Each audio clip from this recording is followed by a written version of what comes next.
ବନ୍ଧୁଗଣ, ଆସନ୍ତାକାଲି ସେପ୍ଟେମ୍ବର 8 ତାରିଖ ରବିବାର ଦିନ ଲାଗୁଥିବା ଚନ୍ଦ୍ରଗ୍ରହଣର ଗ୍ରାସ ସମୟ ବା ଗ୍ରହଣ ଲାଗିବାର ସମୟ ହେଉଛି 8 ସେପ୍ଟେମ୍ବର ରବିବାର ରାତ୍ରି 9:57 ଏବଂ 33 ସେକେଣ୍ଡରୁ ଆରମ୍ଭ ହେବ ଏବଂ ମଧ୍ୟରାତ୍ରି 1:26 ଏବଂ 42 ସେକେଣ୍ଡରେ ଶେଷ ହେବ।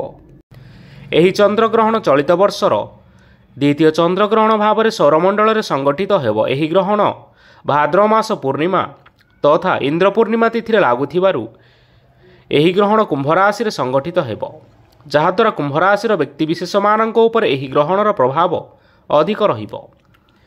ଯେହେତୁ ଏହି ଗ୍ରହଣ ଇନ୍ଦ୍ର ପୂର୍ଣ୍ଣିମା ଓ ଭାଗବତ ଜନ୍ମଦିନ ପଡ଼ୁଅଛି, ତେବେ କେମିତି ଏହାକୁ ପାଳନ କରିବେ ଓ କେଉଁ ସମୟରେ ପାଳନ କରିବେ, ଏହିସବୁ ବିଷୟରେ ଆଜି ଆମେ ଆପଣମାନଙ୍କୁ ଏହି ଭିଡ଼ିଓ ମାଧ୍ୟମରେ ସମ୍ପୂର୍ଣ୍ଣ ଭାବରେ ଜଣାଇବୁ। ଏଥିସହିତ ବନ୍ଧୁଗଣ, ଆଜିର ଏହି ଭିଡ଼ିଓରେ ଆମେ ଚନ୍ଦ୍ରଗ୍ରହଣର ସ୍ପର୍ଶ ସମୟଠାରୁ ଆରମ୍ଭ କରି ମୋକ୍ଷ ପ୍ରାପ୍ତି ପର୍ଯ୍ୟନ୍ତ ସମସ୍ତ ସମୟ ସୀମା, ଓଡ଼ିଶାରେ କେଉଁ ସମୟରେ ଦୃଶ୍ୟମାନ ହେବ, ସୂତକ ସମୟ ବା ହାଣ୍ଡିଛାଡ଼ ସମୟ ଓ ଶୁଭ ଅଶୁଭ କାର୍ଯ୍ୟ ବିଷୟରେ ସମ୍ପୂର୍ଣ୍ଣ ଭାବରେ ଜାଣିବା, ଯାହାକି ପାଞ୍ଜିର ନିର୍ଭୁଲ ଗଣନାରୁ ସଂଗୃହୀତ ଅଟେ।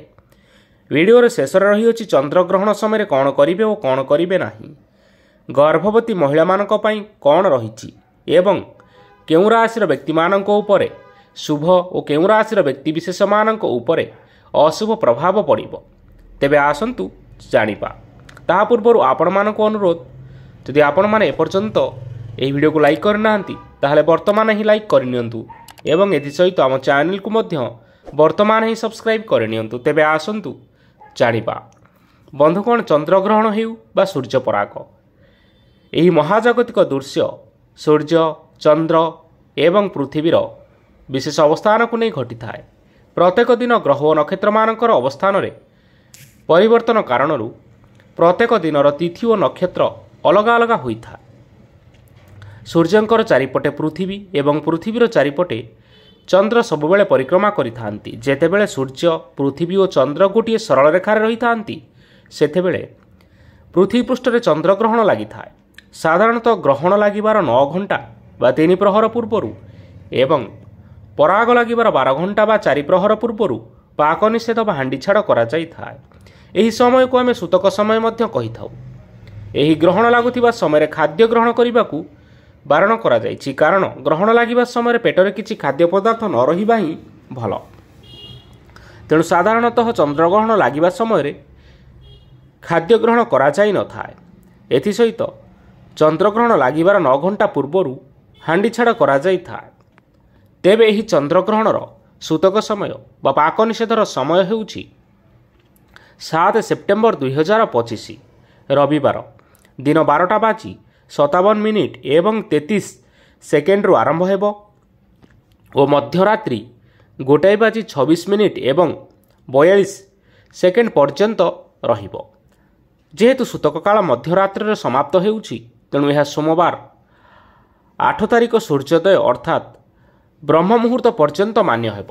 ଏହି ସମୟରେ ଦେବନୀତି, ରନ୍ଧନ କାର୍ଯ୍ୟ ଓ ଭୋଜନ କାର୍ଯ୍ୟକୁ ସମ୍ପୂର୍ଣ୍ଣ ରୂପରେ ବାରଣ କରାଯାଇଛି। ସୂତକ କାଳ ସମାପ୍ତ ହେବା ପରେ ସ୍ନାନ କାର୍ଯ୍ୟ କରି ଚନ୍ଦ୍ରଦେବଙ୍କୁ ଦର୍ଶନ କରିଲା ପରେ ଯାଇ ଆପଣମାନେ ସନ୍ଧ୍ୟା ଆଳତି ଓ ରନ୍ଧନ କାର୍ଯ୍ୟ ଆରମ୍ଭ କରିପାରିବେ। ଏହି ସୂତକ କାଳ ଶିଶୁ, ବୃଦ୍ଧ ଓ ରୋଗୀମାନଙ୍କ ପାଇଁ ପାଳନୀୟ ନୁହେଁ। ଏହି ଚନ୍ଦ୍ରଗ୍ରହଣର ଗ୍ରାସ ବା ଚନ୍ଦ୍ରଗ୍ରହଣ ଲାଗିବାର ସମୟ ହେଉଛି 7 ସେପ୍ଟେମ୍ବର ରବିବାର ରାତ୍ରି 9:57 ଏବଂ 33 ସେକେଣ୍ଡରୁ ଆରମ୍ଭ ହେବ ଏବଂ ମଧ୍ୟରାତ୍ରି 1:26 ଏବଂ 42 ସେକେଣ୍ଡ ପର୍ଯ୍ୟନ୍ତ ଲାଗି ରହିବ ବା ଏହି ସମୟରେ ସମାପ୍ତ ହେବ। ଚନ୍ଦ୍ରର ଛାୟା ସହିତ ପ୍ରଥମ ସଂଯୋଗ ରହିଛି ରାତ୍ରି 9:57 ଏବଂ 33 ସେକେଣ୍ଡ। ପୂର୍ଣ୍ଣ ଚନ୍ଦ୍ରଗ୍ରହଣର ଆରମ୍ଭ ସମୟ ହେଉଛି ରାତ୍ରି 11:01 ଏବଂ 5 ସେକେଣ୍ଡ। ପୂର୍ଣ୍ଣ ଚନ୍ଦ୍ରଗ୍ରହଣର ଅନ୍ତିମ ସମୟ ହେଉଛି ରାତ୍ରି 12:22 ଏବଂ 14 ସେକେଣ୍ଡ। ଚନ୍ଦ୍ରର ଛାୟା ସହିତ ଅନ୍ତିମ ସଂଯୋଗ ରହିଛି ରାତ୍ରି 1:26 ଏବଂ 42 ସେକେଣ୍ଡ, ଯାହାକି ଚନ୍ଦ୍ରଗ୍ରହଣର ଅନ୍ତିମ ସମୟ ବା ଶେଷ ସମୟ ବା ଏହି ସମୟରେ ଚନ୍ଦ୍ର ଗ୍ରହଣରୁ ମୋକ୍ଷ ପ୍ରାପ୍ତି ହେବେ। ଏହି ଚନ୍ଦ୍ରଗ୍ରହଣର ମଧ୍ୟକାଳ ରାତ୍ରି 11:42 ଏବଂ 8 ସେକେଣ୍ଡ ଏବଂ ଏଥିସହିତ ଏହି ସମୟରେ ସର୍ବାଧିକ ଚନ୍ଦ୍ରଗ୍ରହଣ ମହାକାଶରେ ଦୃଶ୍ୟମାନ ହେବ। ଏହି ଗ୍ରହଣ ମହାକାଶରେ ପ୍ରାୟ 3 ଘଣ୍ଟା 29 ମିନିଟ୍ ଏବଂ 9 ସେକେଣ୍ଡ ପର୍ଯ୍ୟନ୍ତ ମହାକାଶରେ ଦୃଶ୍ୟମାନ ହେବ, ଯାହାକି ଏକ ଲମ୍ବା ଚନ୍ଦ୍ରଗ୍ରହଣ ଭାବରେ ଏହି ବର୍ଷ ଦୃଶ୍ୟମାନ ହେବ। ତେଣୁ ଏହି ଚନ୍ଦ୍ରଗ୍ରହଣକୁ ପୂର୍ଣ୍ଣ ଚନ୍ଦ୍ରଗ୍ରହଣ ଭାବରେ ଗଣନା କରାଯାଇଛି। ଚନ୍ଦ୍ରଗ୍ରହଣର ସୂତକ କାଳ ବା ପାକ ନିଷେଧର ସମୟ ରବିବାର ଦିନ 12:57 ଏବଂ 33 ସେକେଣ୍ଡରୁ ଆରମ୍ଭ ହେଉଥିବାରୁ ଆପଣମାନଙ୍କୁ ରବିବାର ଦିନ 12:57 ଏବଂ 33 ସେକେଣ୍ଡ ପୂର୍ବରୁ ସ୍ନାନ କାର୍ଯ୍ୟ, ଦେବନୀତି ଓ ଭୋଜନ କାର୍ଯ୍ୟ ସମାପ୍ତ କରିବାକୁ ପଡ଼ିବ ଏବଂ ଏହାପରେ ଆପଣମାନେ ହାଣ୍ଡି ଛାଡ଼ କରିପାରିବେ। ଏହି ଚନ୍ଦ୍ରଗ୍ରହଣ ଇନ୍ଦ୍ର ପୂର୍ଣ୍ଣିମା ବା ଭାଗବତ ଜନ୍ମରେ ପଡ଼ୁଥିବାରୁ ଇନ୍ଦ୍ର ପୂର୍ଣ୍ଣିମା କେବେ ପାଳନ କରାଯିବ ଓ ଏହାର ଶୁଭ ଅଶୁଭ ସମୟ ବିଷୟରେ ଆସନ୍ତୁ ଜାଣିନେବା। ଯେହେତୁ ଏହି ଗ୍ରହଣ ଇନ୍ଦ୍ର ପୂର୍ଣ୍ଣିମା ଦିନ ଲାଗୁଅଛି, ତେଣୁ ଆପଣମାନେ ଚିନ୍ତାରେ ଥିବେ ଯେ ଏହି ବର୍ଷ ଇନ୍ଦ୍ର ପୂର୍ଣ୍ଣିମା ବା ଏହାର ବିଧି କିପରି ପାଳନ କରାଯିବ ବା କେଉଁ ସମୟରେ ପାଳନ କରାଯିବ ବା ପାଳନ କରାଯିବ ନା ନାହିଁ। ତେବେ ଆସନ୍ତୁ ସେହି ସବୁ ଦ୍ୱନ୍ଦ୍ୱ ଦୂର କରିବା। ଗ୍ରହଣର ସୂତକ କାଳ ଆରମ୍ଭ ହେଲା ପରେ କୌଣସି ଶୁଭ କାର୍ଯ୍ୟ, ଦେବନୀତି ବା ପାକ କାର୍ଯ୍ୟ କରାଯିବ ନାହିଁ। ତେଣୁ ଏହି ବର୍ଷ ଇନ୍ଦ୍ର ପୂର୍ଣ୍ଣିମା ପୂଜା ବିଧି ସୂତକ କାଳ ଲାଗିବା ପୂର୍ବରୁ ସମାପନ କରାଯିବ। ସୂତକ କାଳ ଦିନ 12:57 ଏବଂ 33 ସେକେଣ୍ଡରୁ ଲାଗିବ।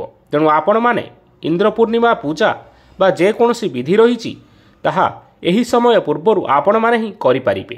ସେହିଭଳି ଭାବରେ ଭାଗବତ ଜନ୍ମର ପୂଜାବିଧି ଆପଣମାନେ ରବିବାର ଦିନ 12:57 ଏବଂ 33 ସେକେଣ୍ଡ ପୂର୍ବରୁ ସମାପନ କରିବା ପାଇଁ ପଡ଼ିବ। ଜ୍ୟୋତିଷ ଶାସ୍ତ୍ର ଅନୁସାରେ ଏହି ଚନ୍ଦ୍ରଗ୍ରହଣ କାରଣରୁ ଗ୍ରହ ନକ୍ଷତ୍ରମାନଙ୍କର ସ୍ଥାନରେ ପରିବର୍ତ୍ତନ ଦେଖାଦେବା ପାଇଁ ଯାଉଅଛି। ଗ୍ରହମାନଙ୍କର ପରିବର୍ତ୍ତନ କାରଣରୁ କିଛି ରାଶିର ବ୍ୟକ୍ତିବିଶେଷମାନଙ୍କ ଉପରେ ଅଶୁଭ ପ୍ରଭାବ ପଡ଼ୁଥିବା ବେଳେ କେତେକ ରାଶିର ବ୍ୟକ୍ତିବିଶେଷମାନଙ୍କ ଉପରେ ଏହି ଚନ୍ଦ୍ରଗ୍ରହଣର ଶୁଭ ପ୍ରଭାବ ପଡ଼ିବା ପାଇଁ ଯାଉଅଛି। ତେବେ ରାଶିଚକ୍ରରେ 12 ଗୋଟି ରାଶିମାନଙ୍କ ମଧ୍ୟରୁ ଏହି 8ଟି ରାଶିର ବ୍ୟକ୍ତିବିଶେଷମାନଙ୍କ ଉପରେ ଏହି ଚନ୍ଦ୍ରଗ୍ରହଣର ଶୁଭ ପ୍ରଭାବ ପଡ଼ିବା ପାଇଁ ଯାଉଅଛି। ସେହି ଭାଗ୍ୟଶାଳୀ ରାଶିମାନେ ହେଉଛନ୍ତି ମେଷ ରାଶି, ବୃଷ ରାଶି, ମିଥୁନ ରାଶି, ତୁଳା ରାଶି, ବିଛା ରାଶି, ଧନୁ ରାଶି, ମକର ରାଶି ଏବଂ ମୀନ ରାଶି। ଏଥିସହିତ କର୍କଟ ରାଶି, ସିଂହ ରାଶି, କନ୍ୟା ରାଶି ଏବଂ କୁମ୍ଭ ରାଶିର ବ୍ୟକ୍ତିବିଶେଷମାନଙ୍କ ଉପରେ ଏହି ଚନ୍ଦ୍ରଗ୍ରହଣର ଖରାପ ପ୍ରଭାବ ପଡ଼ିବା ପାଇଁ ଯାଉଅଛି। ତେଣୁ ଏହି 4ଟି ରାଶିର ବ୍ୟକ୍ତିବିଶେଷମାନେ ଚନ୍ଦ୍ରଗ୍ରହଣ ସମୟରେ ସାବଧାନ ରହିବାକୁ ଚେଷ୍ଟା କରନ୍ତୁ ଏବଂ ଭଗବାନଙ୍କର ନାମ ଜପ କରନ୍ତୁ। ଦେଖିବେ ଆପଣମାନଙ୍କ ଉପରକୁ ଆସୁଥିବା ଘାତ ଓ ପ୍ରତିଘାତ ଆପେ ଆପେ ଟଳିଯିବ। ଏବେ ଆସନ୍ତୁ ଜାଣିବା ଗର୍ଭବତୀ ମହିଳାମାନେ କିପରି ଏହି ଚନ୍ଦ୍ରଗ୍ରହଣ ଲାଗୁଥିବା ସମୟରେ ସାବଧାନ ରହିବେ। ଏହି ସମୟ ଗର୍ଭବତୀ ମହିଳାମାନଙ୍କ ପାଇଁ ବହୁତ ଅଶୁଭ ବା ସମ୍ବେଦନଶୀଳ ହୋଇଥିବାରୁ ସେମାନଙ୍କୁ ସାବଧାନ ରହିବା ସହିତ ଚନ୍ଦ୍ରଗ୍ରହଣ ଦେଖିବା ପାଇଁ ମଧ୍ୟ ବାରଣ କରାଯାଇଛି। ଗ୍ରହଣ ଲାଗିବା ସମୟରେ ଗର୍ଭବତୀ ମହିଳାମାନେ କୌଣସି ଜିନିଷ କଟାକଟି ବା କୌଣସି କପଡ଼ା ଆଦି ସିଲେଇ କରନ୍ତୁ ନାହିଁ, ନଚେତ୍ ଏହାର କୁପ୍ରଭାବ ଗର୍ଭରେ ଥିବା ଶିଶୁ ଉପରେ ସିଧାସଳଖ ଭାବରେ ପଡ଼ିଥାଏ। ଏଥିସହିତ ଚନ୍ଦ୍ରଗ୍ରହଣ ଲାଗୁଥିବା ସମୟରେ କଳା ରଙ୍ଗର ବସ୍ତ୍ର ପରିଧାନ କରନ୍ତୁ ନାହିଁ ଏବଂ ବାହାରକୁ ମଧ୍ୟ ବାହାରନ୍ତୁ ନାହିଁ। ଚନ୍ଦ୍ରଗ୍ରହଣ ଲାଗୁଥିବା ସମୟରେ ଯଦି ଚନ୍ଦ୍ରଙ୍କର ଛାୟା କୌଣସି ବି ଗର୍ଭବତୀ ମହିଳାମାନଙ୍କ ଉପରେ ପଡ଼ିଯାଏ, ତେବେ ତାହାର ଗର୍ଭର ପ୍ରଥମ ଶିଶୁକୁ ଶାରୀରିକ ଦୋଷ ଲାଗିଯାଇଥାଏ, ଯାହା ଭବିଷ୍ୟତରେ ବହୁତ ବଡ଼ ସମସ୍ୟା ସୃଷ୍ଟି କରିଥାଏ। ତେଣୁ ଗର୍ଭବତୀ ମହିଳାମାନେ ଏହି ସମୟରେ ବା ଚନ୍ଦ୍ରଗ୍ରହଣ ଲାଗୁଥିବା ସମୟରେ ବାହାରକୁ ବାହାରନ୍ତୁ ନାହିଁ। ଜ୍ୟୋତିଷ ଶାସ୍ତ୍ରରେ ଏହି ସମୟସୀମା ମଧ୍ୟରେ କେତେକ କାର୍ଯ୍ୟଗୁଡ଼ିକୁ କରିବା ପାଇଁ ମଧ୍ୟ ବାରଣ କରାଯାଇଛି। ତେବେ ଆସନ୍ତୁ ଜାଣିବା ଚନ୍ଦ୍ରଗ୍ରହଣ ଲାଗୁଥିବା ସମୟରେ କେଉଁ କାର୍ଯ୍ୟ ସବୁ କରିବା ଅନୁଚିତ, ଯାହାଦ୍ୱାରା ଆମକୁ ବହୁତ ଅସୁବିଧାର ସମ୍ମୁଖୀନ କରିବାକୁ ମଧ୍ୟ ପଡ଼ିଥାଏ। ଏବଂ ଭିଡ଼ିଓର ଶେଷରେ ରହିଅଛି ଶୁଭ ଅଶୁଭ ରାଶିଫଳ ବିଷୟରେ। ପ୍ରଥମତଃ ଖାଦ୍ୟ ତିଆରି କରନ୍ତୁ ନାହିଁ। ଚନ୍ଦ୍ରଗ୍ରହଣ ସମୟରେ ଖାଦ୍ୟ ପଦାର୍ଥ ରୋଷେଇ କରିବାକୁ ଅଶୁଭ ମନାଯାଇଥାଏ। ଏହି ସମୟରେ ରନ୍ଧା ହୋଇଥିବା ଖାଦ୍ୟ ଜ୍ୟୋତିଷ ଶାସ୍ତ୍ର ଅନୁସାରେ ଅଶୁଦ୍ଧ ହୋଇଥାଏ। ଏଥିପାଇଁ ଆପଣମାନେ ଚନ୍ଦ୍ରଗ୍ରହଣ ଲାଗୁଥିବା ସମୟରେ ରନ୍ଧନ କାର୍ଯ୍ୟ କେବେ ହେଲେ କରନ୍ତୁ ନାହିଁ। ଚନ୍ଦ୍ରଗ୍ରହଣ ସମୟରେ ଖାଦ୍ୟ ଗ୍ରହଣ କରନ୍ତୁ ନାହିଁ। ଏହି ସମୟରେ ରନ୍ଧା ହୋଇଥିବା ଖାଦ୍ୟ ଗ୍ରହଣ କରିବା ସମ୍ପୂର୍ଣ୍ଣ ଭାବେ ନିଷେଧ ଅଟେ। ଜ୍ୟୋତିଷ ଶାସ୍ତ୍ର ଅନୁସାରେ ଚନ୍ଦ୍ରଗ୍ରହଣ ସମୟରେ ରନ୍ଧା ହୋଇଥିବା ଖାଦ୍ୟ ଖାଇଲେ ଏହା ଆମ ଶରୀର ଉପରେ କୁପ୍ରଭାବ ପକାଇଥାଏ। ତେଣୁ ଗ୍ରହଣ ବା ପରାଗ ସମୟରେ ଶୁଖିଲା ଖାଦ୍ୟ ବା ଫଳମୂଳ ଆଦି ଖାଇପାରିବେ। ଯଦି ଆବଶ୍ୟକ ଅଟେ ତେବେ ଖାଦ୍ୟରେ ତୁଳସୀ ପତ୍ର ପକାଇ ଏହାପରେ ଯାଇ ଆପଣମାନେ ସେବନ କରିପାରିବେ। ଚନ୍ଦ୍ରଗ୍ରହଣ ସମୟରେ କୌଣସି ଶୁଭ କାର୍ଯ୍ୟ କରନ୍ତୁ ନାହିଁ ଏବଂ କୌଣସି ଶୁଭ କାର୍ଯ୍ୟ କରିବା ପାଇଁ ମଧ୍ୟ ଗୃହ ମଧ୍ୟରେ ଆଲୋଚନା କରନ୍ତୁ ନାହିଁ। ଏହାଦ୍ୱାରା ଆପଣଙ୍କ ପରିବାରରେ ଅନିଷ୍ଟ ହୋଇଥାଏ। ଚନ୍ଦ୍ରଗ୍ରହଣ ସମୟରେ ଦେବୀ ଦେବତାଙ୍କର ପୂଜା ନିଷେଧ ଅଟେ। ଚନ୍ଦ୍ରଗ୍ରହଣ ସମୟରେ କୌଣସି ପ୍ରକାରର ଆଳତି ପୂଜା ଇତ୍ୟାଦି କରିବା ମନା। ଏମିତି କରିବା ଦ୍ୱାରା ଗୃହରେ ଦାରିଦ୍ର୍ୟତା ଲାଗି ରହିଥାଏ। ତେଣୁ ଚନ୍ଦ୍ରଗ୍ରହଣ ଲାଗୁଥିବା ସମୟରେ ଠାକୁର ପୂଜା କେବେ ହେଲେ କରନ୍ତୁ ନାହିଁ। ଏହି ସମୟରେ ଠାକୁର ଘରକୁ ସମ୍ପୂର୍ଣ୍ଣ ଭାବରେ ବନ୍ଦ କରି ରଖନ୍ତୁ। ଚନ୍ଦ୍ରଗ୍ରହଣ ସମୟରେ ଅନ୍ନଦାନ କରିବାର ଉତ୍ତମ ସମୟ ମନାଯାଇଛି। ଏମିତି କୁହାଯାଇଛି କି ଚନ୍ଦ୍ରଗ୍ରହଣ ଲାଗୁଥିବା ସମୟରେ ଅନ୍ନଦାନ କରିଲେ ଶରୀରରେ କୌଣସି ରୋଗ ହୋଇନଥାଏ। ତେଣୁ ଗ୍ରହଣ ଶେଷ ହେବା ପରେ ସ୍ନାନ କରିବା ଓ ପିନ୍ଧିଥିବା ବସ୍ତ୍ରକୁ ଧୋଇ ନେବା ଉଚିତ ଏବଂ ନିଜ ଘରେ ଗଙ୍ଗାଜଳ ଛିଞ୍ଚନ କରି ପବିତ୍ର କରିନେବା ଉଚିତ। ଏହାପରେ ନିଜ ଇଚ୍ଛା ଅନୁସାରେ ବା ନିଜର ସାମର୍ଥ୍ୟ ଅନୁଯାୟୀ ଆପଣମାନେ ଦୁଃଖୀ ଓ ଦରିଦ୍ର ଲୋକମାନଙ୍କୁ ଖାଦ୍ୟ ବସ୍ତ୍ର ବା ଅର୍ଥ ଇତ୍ୟାଦି ଆପଣମାନେ ଦାନ କରିପାରିବେ। ଚନ୍ଦ୍ରଗ୍ରହଣ ସମୟରେ କାହା ସହିତ କଥା ହୁଅନ୍ତୁ ନାହିଁ ଓ ସେହି ସମୟରେ ଭଗବାନଙ୍କର ମାଳା ଜପ କରନ୍ତୁ, ଯାହାଦ୍ୱାରା ଗ୍ରହର ଖରାପ ପ୍ରଭାବ ଆପଣଙ୍କ ଉପରେ ପଡ଼ିପାରିନଥାଏ ଏବଂ ଚନ୍ଦ୍ରଗ୍ରହଣ ସମୟରେ ଚନ୍ଦ୍ରଙ୍କଠାରୁ ବାହାରୁଥିବା ଛାଇ ବା ଚନ୍ଦ୍ରଙ୍କର କିରଣ ଅତ୍ୟନ୍ତ କ୍ଷତିକାରକ ହୋଇଥାଏ। ଏଥିପାଇଁ ଚନ୍ଦ୍ରଗ୍ରହଣ ସମୟରେ ଆପଣମାନେ ଆପଣଙ୍କର ଗୃହର ସମସ୍ତ କବାଟ ଓ ଝରକା ଇତ୍ୟାଦି ବନ୍ଦ କରି ରଖନ୍ତୁ, ଯାହାଦ୍ୱାରା ଚନ୍ଦ୍ରଙ୍କର ଛାଇ ଆପଣଙ୍କ ଗୃହରେ କେବେ ବି ପ୍ରବେଶ କରିପାରିବ ନାହିଁ। ଚନ୍ଦ୍ରଗ୍ରହଣ ସମୟରେ ଶାରୀରିକ ସମ୍ପର୍କ ରଖନ୍ତୁ ନାହିଁ। ଏହି ସମୟରେ ନକାରାତ୍ମକ ଶକ୍ତିର ପ୍ରଭାବ ଅଧିକ ରହିଥିବା ହେତୁ ବିବାହିତ ପୁରୁଷ ଓ ମହିଳାମାନେ ଶାରୀରିକ ସମ୍ପର୍କ ରଖନ୍ତୁ ନାହିଁ। ଏହାକୁ ଜ୍ୟୋତିଷ ଶାସ୍ତ୍ରରେ ଅଶୁଭ ମନାଯାଇଛି। ଏହାଦ୍ୱାରା ଆପଣଙ୍କର ସମ୍ପର୍କରେ ଫାଟ ସୃଷ୍ଟି ହୋଇଥାଏ ଏବଂ ଏହାର କୁପ୍ରଭାବ ଆପଣଙ୍କର ସନ୍ତାନମାନଙ୍କ ଉପରେ ପଡ଼ିଥାଏ। ଚନ୍ଦ୍ରଗ୍ରହଣ ସମୟରେ କୌଣସି ଗଛ ସହ ଲାଗିବା ବା ପତ୍ର ଏବଂ ଫୁଲ ଫଳ ଇତ୍ୟାଦି ତୋଳିବା ଉଚିତ ନୁହେଁ। ଏହାଦ୍ୱାରା ମଧ୍ୟ ହାନି ହୋଇଥାଏ। ଜ୍ୟୋତିଷ ଶାସ୍ତ୍ର ଅନୁଯାୟୀ କୌଣସି ଚନ୍ଦ୍ରଗ୍ରହଣ ସମୟରେ ନଖ ବା ଚୁଟି କାଟିବା ଉଚିତ ନୁହେଁ। ଏମିତି କଲେ ଅଶୁଭ ହୋଇଥାଏ। ଚନ୍ଦ୍ରଗ୍ରହଣ ସମୟରେ କୌଣସି ଗରିବ ବା ଅସହାୟ ମନୁଷ୍ୟକୁ ଅପମାନ କରିବା ଉଚିତ ନୁହେଁ। ଏମିତି କରିବା ଦ୍ୱାରା ଶନିଦେବ କ୍ରୋଧିତ ହୋଇଥାନ୍ତି। ତେଣୁ ଚନ୍ଦ୍ରଗ୍ରହଣ ସମୟରେ ଏହିସବୁ କାର୍ଯ୍ୟ କରନ୍ତୁ ନାହିଁ। ଦେଖିବା ଆପଣମାନଙ୍କର ନିଶ୍ଚୟ ମଙ୍ଗଳ ହେବ। ଏଥିସହିତ ଜ୍ୟୋତିଷ ଶାସ୍ତ୍ର ଅନୁସାରେ ଏହି ଚନ୍ଦ୍ରଗ୍ରହଣ କାରଣରୁ ଗ୍ରହ ନକ୍ଷତ୍ରମାନଙ୍କର ସ୍ଥାନରେ ପରିବର୍ତ୍ତନ ହେବା ପାଇଁ ଯାଉଅଛି। ଏହି ଗ୍ରହମାନଙ୍କର ପରିବର୍ତ୍ତନ କାରଣରୁ କିଛି ରାଶିର ବ୍ୟକ୍ତିବିଶେଷମାନଙ୍କ ଉପରେ ଅଶୁଭ ପ୍ରଭାବ ପଡ଼ୁଥିବା ବେଳେ କେତେକ ରାଶିର ବ୍ୟକ୍ତିବିଶେଷମାନଙ୍କ ଉପରେ ଏହି ଚନ୍ଦ୍ରଗ୍ରହଣର ଶୁଭ ପ୍ରଭାବ ମଧ୍ୟ ପଡ଼ିବା ପାଇଁ ଯାଉଅଛି। ତେବେ ରାଶିଚକ୍ରର 12 ଗୋଟି ରାଶିମାନଙ୍କ ମଧ୍ୟରୁ ଏହି 8ଟି ରାଶିର ବ୍ୟକ୍ତିବିଶେଷମାନଙ୍କ ଉପରେ ଏହି ଚନ୍ଦ୍ରଗ୍ରହଣର ଶୁଭ ପ୍ରଭାବ ପଡ଼ିବା ପାଇଁ ଯାଉଅଛି।